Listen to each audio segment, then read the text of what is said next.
నమస్తే. ప్రస్తుతం మనతో పాటు ప్రముఖ ఆధ్యాత్మికవేత్త, జ్యోతిష్య వాస్తు పండితులు బ్రహ్మశ్రీ డాక్టర్ గుండెపూడి శివ సుధీర్ శర్మ గారు మనతో ఉన్నారు. సో జూలై మాసంలో పరిస్థితి ఏ విధంగా ఉండబోతుందో గురుగారిని అడిగి తెలుసుకుందాం. నమస్కారం గురుగారు. శ్రీమాత్రే నమః. శ్రీ గురుభ్యో నమః. గురుగారు, జూలై మాసం, ఆషాఢ మాసం, మిథున రాశి వారి పరిస్థితి ఎలా ఉండబోతుంది? ఎలాంటి పరిస్థితులు ఈ నెల వీళ్ళకి ఎదురయ్యే అవకాశం కనిపిస్తుంది? జాగ్రత్తలు, పరిహారాలు కూడా తెలియదు. తప్పనిసరిగా నాన్న, మిథున రాశి వారికి జూలై నెల విషయానికి వస్తే ముందుగా మిథున రాశి వారికి కొన్ని లక్షణాలు ఉంటాయి. ఇందాక మనం వృషభ రాశి వాళ్ళ గురించి చెప్పుకున్నాం కదా, క్యాలిక్యులేటెడ్ అని. వీళ్ళు అంతకు మించి క్యాలిక్యులేటెడ్. ఏ పని చెయ్యాలన్నా 1కి 100 సార్లు ఆలోచించి ఆచి తూచి అడుగు వేసేటువంటి మంచి లక్షణాలు ఉంటాయి. నిజంగా నిదానమే ప్రధానం అనేటువంటిది చాలా మంచిది. అలాంటి పదం వీళ్ళ దగ్గర నుంచి పుట్టుకొచ్చిందని కూడా చెప్పుకోవచ్చు. ఓ మాట చెప్పాలంటే వీళ్ళని చూసే తొందరపడరు, దుడుకుతనం ఉండదు, కోపం తక్కువ, అలాగే మాట్లాడేటువంటి ప్రతి మాటలో కూడాను వాళ్ళ వ్యక్తిత్వం ప్రతిబింబిస్తూ ఉంటుంది, అర్థవంతంగా ఉంటుంది. సో మంచి లక్షణాలు. ఏది కూడాను ఎదుటి వాళ్ళని బాధ పెట్టాలి, హింసించాలి, మానసికంగా మాటలతో బాధ పెట్టాలి, ఇట్లాంటి లక్షణాలు తక్కువగా ఉండేటువంటి రాసుల్లో మిథున రాశి చాలా విశేషమైనటువంటి రాశి. అలాగే మిథున రాశి వారి విషయానికి వస్తే జూలై నెలలో వీరికి మొదటి వారం అంతా కూడాను కొంచెం కష్టతరంగా ఉంటుంది నాన్న. అనుకూలంగా ఉండదు, అంత ప్రతికూలత. అరే ఇన్ని రోజుల నుంచి బాగుంది కదా, ఇప్పుడు ఎందుకు మనం ఇలా అవుతున్నాము అనేటువంటి ఒక చిన్న మెంటల్ డిప్రెషన్ ఎక్కువగా ఉండేటువంటి అవకాశాలు ఉన్నాయి. దయచేసి మానసికంగా ధైర్యాన్ని కోల్పోవద్దు. ముఖ్యంగా ధైర్యంగా ఉండేది ధైర్యే సాహసే లక్ష్మి అని చెప్పి శాస్త్రమే చదువుతుంది. రాబోయేటువంటి ఇంకొక వారంలోకి అడుగు పెడితే బాగుంటుంది అనేటువంటి ఒక ధైర్యాన్ని, ఒక సత్యాన్ని మీ మనస్సులో, మీ మైండ్లో నింపుకోండి. ముందుకు అడుగు వేయండి, బాగుంటుంది. ఎప్పుడు అమావాస్య ఉండదు, ఎప్పుడు పౌర్ణమే ఉండదు. చీకటి వెలుగు రెండు సర్వసాధారణమైనటువంటి విషయాలు అందరికీ కూడా. అలాగే 2వ వారం నుంచి చాలా విశేషంగా ఉంటుంది. ఆర్థికంగా ఎక్కడ లోటు ఉండదు నాన్న. కానీ కొంతమంది వ్యక్తుల పరిచయాల వల్ల ఎక్కువగా నష్టపోయేటువంటి అవకాశాలు ఎక్కువ కనపడుతున్నాయి. వీళ్ళలో ముఖ్యంగా కొంచెం హైట్ తక్కువ, ఎర్రగా ఉండేటువంటి వ్యక్తుల వల్ల ఆర్థికపరమైనటువంటి నష్టం వాటిల్లేటువంటి అవకాశం ఉంటుంది. వీళ్ళని కొంచెం టెంప్ట్ చేస్తారు. టెంప్ట్ చేయడం ద్వారా వీళ్ళు డబ్బులు ఇవ్వటం, ఎక్కడో ఏదో ఉంది, ఏదో అయిపోతుంది. వాళ్ళు ఎగ్గొట్టి వెళ్ళిపోవటం, అసలు వాళ్ళ అడ్రస్సే లేకుండా వెళ్ళిపోవటం, ఇట్లాంటివి జరిగేటువంటి అవకాశాలు ఉన్నాయి. కొంచెం జాగ్రత్త. అలాగే స్త్రీల వల్ల పురుషులకి, పురుషుల వల్ల స్త్రీలకు కూడా కొంచెం నష్టం వాటిల్లేటువంటి అవకాశం ఉంది. అది కూడా ముఖ్యంగా పరువు నష్టం జరిగేటువంటి పరిస్థితులు ఉన్నాయి. కాబట్టి అలాంటి స్నేహాలు ఏమైనా ఉన్నా కూడాను దూరంగా ఉండడం అనేటువంటిది సూచించదగినటువంటి విషయం. అలాగే ఈ మిథున రాశిలో ఉండేటువంటి వాళ్ళకి రాజకీయపరమైనటువంటి పరిస్థితి చాలా గొప్పగా ఉండబోతుంది, 100%. అలాగే ఏమీ పనులు చేతగానటువంటి వాళ్ళు కూడా రాజ్యమేలేటువంటి రోజులు ఈ రోజులు మిథున రాశి వాళ్ళకి జూలై నెలలో కనబడుతున్నాయి. అంటే ఒక్కసారిగా వాళ్ళకి ఏదో ఒక అవకాశం రావడం, లక్, అది 2వ వారం నుంచి స్టార్ట్ అవుతుంది. ఆ లక్ కలిసి రావడం అనేటువంటిది స్టార్ట్ అవుతుంది. కాబట్టి లక్ ఒకసారే నాట్ చేస్తుంది డోరు. మీరు అప్పుడు లాక్ చేసుకున్నారనుకోండి, ఎప్పటికీ రాదు. అదే అంటూ ఉంటారు కదా, అలా అవకాశం వచ్చినప్పుడు 2 చేతులతో కాదు 2 కాళ్ళతో కూడా పట్టుకోవాలి, వినియోగం చేసుకోవాలి, అంతే కదా. సో దానివల్ల మంచి యోగం ఉండబోతుంది. కాబట్టి జాగ్రత్త పడండి, మంచి యోగం కలగబోతుంది. అలాగే వీళ్ళకి ఏదైతే అనారోగ్య సమస్య ఉందో అది కొంచెం బాధ పెట్టేటువంటి అవకాశాలు ఉన్నాయి. ఇంట్లో పెద్దలవి కావచ్చు, ఈ రాశి వాళ్ళకి కావచ్చు, కొంచెం అనారోగ్యపరంగా డబ్బును ఎక్కువగా ఖర్చు పెట్టాల్సినటువంటి పరిస్థితి రాబోతుంది. ముఖ్యంగా బోన్స్కి సంబంధించి మన ఎముకలు ఉంటాయి కదా, వీటికి సంబంధించినటువంటి అనారోగ్య పరిస్థితి రాబోతుంది. కొంచెం జాగ్రత్త. ఈ మోకాళ్ళ నొప్పులని, బ్యాక్ బోన్ అని, ఈ చేతుల్లో ఉండేటువంటి ఇవి కావచ్చు, వీటి వల్ల కొంచెం జాగ్రత్త పడవలసినటువంటి పరిస్థితి ఎంతైనా కనపడుతుంది. తగిన జాగ్రత్తలు తీసుకోవాల్సిన పరిస్థితి. అంటే హెల్త్ ఏ చిన్నదాన్ని కూడాను నిర్లక్ష్యం చేయకుండా కొంచెం కేర్ తీసుకోండి తప్పనిసరిగా. నిరుద్యోగులు, వ్యాపారస్తుల పరిస్థితి ఏంటి?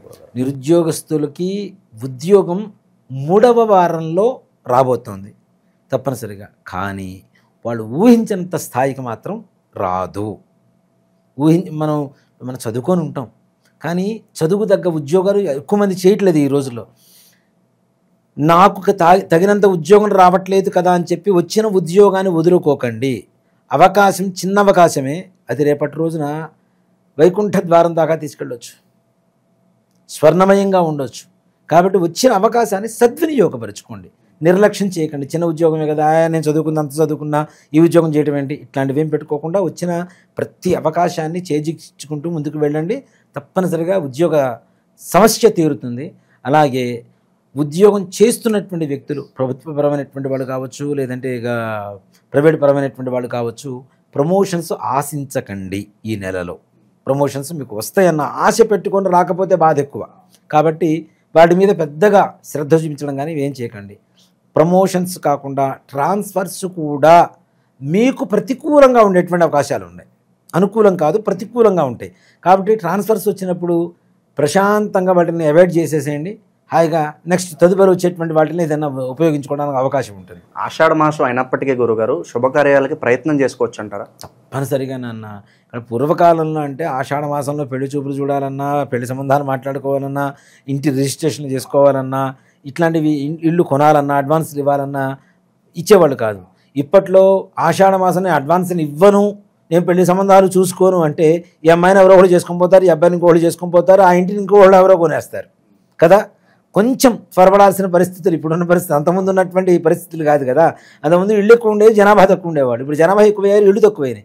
అట్లానే అమ్మాయిలు అబ్బాయిల విషయంలో కూడా, వివాహ సంబంధ విషయాల్లో కూడా కొంచెం అలాంటి పరిస్థితులు ఉన్నాయి. కాబట్టి అలాంటివి అవాయిడ్ చేసుకుంటూ వెళ్ళాలి అంటే ఉన్న వాటిల్లో మంచి రోజు చూసుకుంటూ తప్పనిసరిగా ఏదైనా బయట హోటల్స్లోనో, టెంపుల్స్లోనో ఎక్కడన్నా కలిసి మాట్లాడుకొని ఉండడం అనేటువంటిది మంచిది.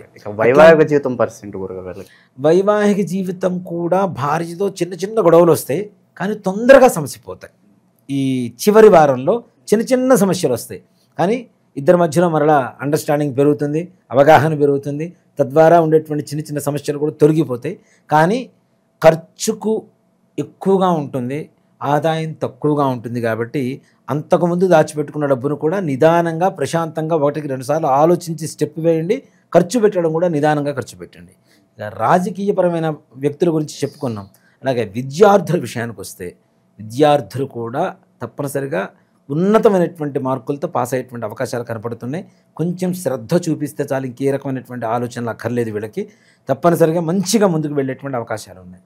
దాంతోపాటుగా రియల్ ఎస్టేట్ రంగం వాళ్ళు, వీళ్ళకు కూడా మనం ఇంతకాలం ఇప్పుడు రియల్ ఎస్టేట్లో కూడా ఒక స్థాయి ఇది ఉంటాయి నాన్న. కొంతమంది చిన్న చిన్న వ్యాపారం, కొంతమంది పెద్ద వ్యాపారం. ఈ చిన్న చిన్న వ్యాపారం చేసే వాళ్ళు కూడా పెద్దవాళ్ళతో పరిచయాలు ఏర్పడతాయి. తద్వారా వీళ్ళ స్థాయి కూడా పెరుగుతూ ఉంటుంది. ఇప్పుడు మన పక్కన ఎవరుంటే వాళ్ళని బట్టి మన స్థాయి పెరుగుతూ ఉంటుంది చాలా వరకు, అవునా? సో మంచివాడు ఉంటే మంచివాడు, చెడ్డవాడు ఉంటే చెడ్డవాడు, ధనికుడు ఉంటే ధనికుడు, బీదవాడు ఉంటే బీదవాడు. అంటే జనాల దృష్టి, సామాజిక దృష్టి అలా ఉంది. కాబట్టి అలాంటి పరిస్థితులు, మంచి గొప్ప గొప్ప పరిచయాలు ఏర్పడతాయి. తద్వారా వాళ్ళకి ఆర్థికపరమైనటువంటి లాభం చేకూరుతుంది. మంచి ఆర్థికమైనటువంటి సంతోషకరమైనటువంటి సంపాదనతో ఉంటారు రియల్ ఎస్టేట్ రంగం వాళ్ళు కూడా. అలాగే విదేశీ ప్రయాణం చేయాలి అనుకునేటువంటి వాళ్ళకి, ముఖ్యంగా విదేశీ ప్రయాణం చేయాలి అనుకునేటువంటి వాళ్ళకి కేతుగ్రహ స్థితి, శుక్రగ్రహ స్థితి తప్పనిసరిగా చాలా అవసరం. ఇది ఇప్పుడు మిథున రాశి ప్రకారం వీళ్ళు తప్పనిసరిగా వెళ్తారని చెప్పవచ్చు. కానీ వాళ్ళ వ్యక్తిగత జాతకాన్ని కూడా చూస్తేనే ఏదేమైనా వీళ్ళు విదేశం వెళ్ళడం పెద్ద సమస్య కాదు నాన్న. వెళ్ళి అక్కడ ఉండగలుగుతారా, స్థిరపడగలుగుతారా, వీళ్ళు అనుకున్నటువంటి చదువును పూర్తి చేయగలుగుతారా, మంచి ఉద్యోగం పొందగలుగుతారా, వివాహం విషయంలో కూడా ఏ టైంకి ఆ యోగం ఉందనేది కూడా మనము తప్పనిసరిగా. ఇక్కడ ముఖ్యంగా నిజంగా మంచి ప్రశ్న అడిగారు నాన్న.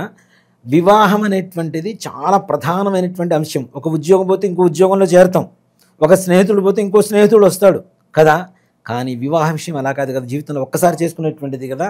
ఇది కొంతమంది రాంగ్ టైంలో స్టెప్ వేస్తున్నారు నాన్న. చాలామంది దగ్గర జాతకాల్లో చూస్తున్నాను నేను. అసలు ఈ టైంలో ఇక్కడ మనకి ఎంతసేపటికి అమ్మాయికి అబ్బాయికి గ్రహస్థితి బాగుందా లేదా, కలుస్తుందా లేదా, గ్రహ సంపత్తి బాగుందా లేదా అని చూస్తున్నారు. కానీ అమ్మాయికి కానీ అబ్బాయికి కానీ కరెక్ట్ అయినటువంటి సమయంలో మనం వివాహం చేస్తున్నామా లేదా అనేటువంటిది ఎవ్వరు గమనించట్లేదు. అంటే కంపాటబిలిటీ ఏ టైంలో మ్యాచ్ అవుతుంది, కరెక్ట్ టైమా కాదా, మ్యాచ్ అవ్వటం ఒకటి. మ్యాచ్ అయిన తర్వాత కూడా వీళ్ళకి ఒక చెబుతున్నానన్న, రాహు మహర్దశలో శని అంతర్దశ అబ్బాయికి జరుగుతుంది. ఈ సమయంలో జరిగిన పెళ్ళిళ్ళు ఎక్కడా కూడా సఖ్యతగా ఉన్నట్టు దాఖలాలు. కొన్ని మహర్దశ అంతర్దశల్లో అవి కూడా వాళ్ళు జాతకంలో ఏ స్థితిలో ఉన్నారు, ఏ స్థాయిలో ఉన్నారు, ఏ స్థానంలో ఉన్నారు, దాన్ని బట్టి ఈ మహర్దశ అంతర్దశ ప్రభావం కూడా ఉంటుంది. పెళ్లి ఫోటోలు వీడియోలు వచ్చేలోపు విడిపోతున్నారు చాలామంది నాన్న. నిజంగా నాకు తెలిసినవి అట్లాంటివి చాలా ఉన్నాయి. 2 నెలలు 3 నెలలు, మహా అయితే 3 రాత్రులు ఒక్క రాత్రితో జీవితాలని వాళ్ళు ఇది చేసుకొని డిసైడ్ అయిపోతున్నారు చాలామంది కూడా. అదేదో ముందు డిసైడ్ అవ్వడానికి అదే చెప్తా. వివాహం జరిగేటువంటి సమయం ఇక్కడ సింపుల్ ఒక మాటలో చెప్పాలి అంటే, ఇప్పుడు రాహులో శని జరుగుతుంది అనుకుందాం నాన్న, అబ్బాయికి వివాహం ఆ సమయంలో జరిగింది. ఇక్కడ రాహుగ్రహం శనిగ్రహం బాగలేదు అని చెప్తున్నాము అంటే దాని అర్థం ఏంటి? వాళ్ళు మన పక్కన వచ్చి కూర్చోరు కదా. ఆ లక్షణాలు కలిగినటువంటి వ్యక్తుల్ని మన జీవితంలోకి జొప్పిస్తారు, తీసుకొస్తారు. వాళ్ళు ఎంతవరకు పర్మనెంట్గా ఉంటారు మనతో అనేటువంటిది మనం ఆలోచించుకోవాలి.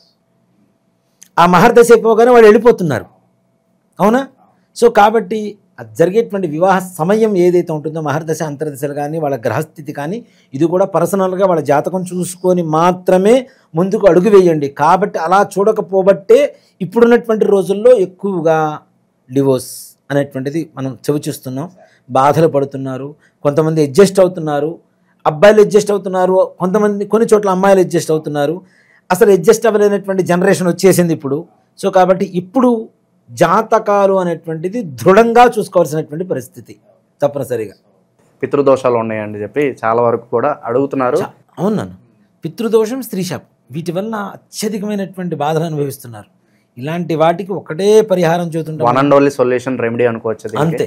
ప్రపంచంలో ఎవరు ఎన్ని చెప్పినా, ఇప్పుడు నేను సుధీర్ శర్మ ఉన్నానండి, సుధీర్ శర్మ లాంటివాడే సుధీర్ శర్మ కాడు కదా. ఇది కూడా అంతే. చాలామంది చాలా రకాల ప్రయత్నాలు చేస్తున్నారు. అంటే ఎవరికి తోచిన విధంగా వాళ్ళకు చెప్తే అది నిజమైపోదుగా. నిజం చెప్పడమే నిజం కదా. నాకు తోచింది చెప్తే నిజం కాదు, నిజాన్ని చెప్పగలిగితే నిజం అవుతుంది. దీన్ని రకరకాలుగా మారుస్తున్నారు. కానీ గోకర్ణంలో ఉండేటువంటి మోక్షనారాయణ బలి ఏదైతే ఉంటుందో అది అమావాస్య రోజున ఎవరైతే చేయించుకుంటారో వాళ్ళకి సంపూర్ణమైనటువంటి పితృదోష స్త్రీశాప నివారణ, తద్వారా కనీసం వచ్చే సంవత్సరం నాటికి పూజ చేయించుకున్న రోజు నుంచి సంవత్సరం నాటికి వాళ్ళ జీవితం మారటం అనేది తథ్యం తథ్యం సత్యం సత్యం పునఃసత్యం. దాంట్లో ఏ రకమైనటువంటి అనుమానం లేదు నాన్న. దాంట్లో ఎంత గొప్పగా ఉంటుందో అంత గొప్పగా ఉంటుంది. దానికి బెస్ట్ ఎగ్జాంపుల్ నేనే చాలు చూసే జనాలకి. ఎంతోమంది వస్తున్నారు గురుగారు మీ ఆధ్వర్యంలో, మేము కూడా ఆ గోకర్ణ వస్తామండి, పూజ చేయించుకుంటామండి అని చెప్పి చాలా మంచి రెస్పాన్స్ వస్తుంది. సో పర్సనల్గా తప్పనిసరిగా రమ్మని చెప్పండి, అయ్యో తీసుకెళ్తాను. ప్రతి అమావాస్యకి వెళ్తూ ఉంటాం, అమావాస్యకి అక్కడ ఉంటాం, తప్పనిసరి ఇక్కడి నుంచే బయలుదేరుతాం. రాండి, చక్కగా చేయించుకోండి, అన్ని బాధ నివృత్తి కలుగు చేసుకోండి. అక్కడ వివరంగా చేయించేటువంటి గురువు గారిని కూడా ఎంచుకొని మరీ పెడుతూ ఉంటాం మనం, పురోహితులు కూడా. అన్నీ ప్రతి ఒక్క దాంట్లో 1-2 సార్లు ఆలోచించి జాగ్రత్త తీసుకొని వెళ్తుంటాను అన్న. నన్ను నమ్మి ఇంత దూరం వచ్చినప్పుడు వాళ్ళకి మంచి జరగాలి, ఇది ఒకటే. నన్ను అందుకే పుట్టించాడేమనుకుంటాను నేనైతే దేవుడు. అంటే గోకర్ణానికి ఇంతమందిని తీసుకుని వెళ్ళి వీళ్ళ కర్మ నివృత్తి చేయరా అని చెప్పడం కోసమే భగవంతుడు నన్ను పుట్టించి ఈ స్థాయికి తీసుకొచ్చి ఇదే ప్రయాణాలు ఎక్కువగా చేసేట్లుగా చేస్తున్నాడేమో అని నేను భగవంతుడి అనుజ్ఞ అనుకొని స్వీకరిస్తూ ఉన్నాను. ఆ బాధ్యతలు తీసుకొని చేస్తూ ఉన్నాను. గ్రహస్థితి ఇలా ఉందా కాబట్టి ప్రజెంట్ ఎలాంటి పరిహారాలు, దైవారాధన వీళ్ళకి బాగా అత్యవసరం అంటారు గురు? ముఖ్యంగా నాన్న సుబ్రహ్మణ్యేశ్వర స్వామి వారి ఆరాధన చేయడం చాలా మంచిది వీళ్ళకి. ఈ సుబ్రహ్మణ్య ఆరాధన కూడా ఎలా అంటే సుబ్రహ్మణ్య భుజంగ స్తోత్రం ఇంట్లో నిత్యం వినటం, ప్రతి మంగళవారం సుబ్రహ్మణ్యేశ్వర స్వామి వారికి అభిషేకం చేయటం. అలాగే ఇప్పుడు చిన్న చిన్న పిల్లలు ఉంటారు, అబ్బాయిలు, మనకు బంధువులు కావచ్చు, ఎవరైనా కావచ్చు, వాళ్ళకి ఎవ్వరైనా సరే ఒక మంగళవారం రోజున వస్త్రాలు కొనిపెట్టండి. దాని ద్వారా మీకు ఉండేటువంటి ఆర్థికపరమైనటువంటి, వ్యాపారపరమైనటువంటి, ఉద్యోగపరమైనటువంటి, వివాహపరమైనటువంటి ఈ దోషాలు కొంతవరకు పరిహారం జరిగితే ప్రశాంతంగా ఉండడానికి అవకాశం. ఓకే, ఓవరాల్గా జూలై మాసంలో మిథున రాశి వారి పరిస్థితి ఏ విధంగా ఉండబోతుందో మీ మాటల్లో అద్భుతంగా వివరించారు. ధన్యవాదాలు గురుగారు. శ్రీమాత్రే నమః. శ్రీ గురుభ్యో నమః.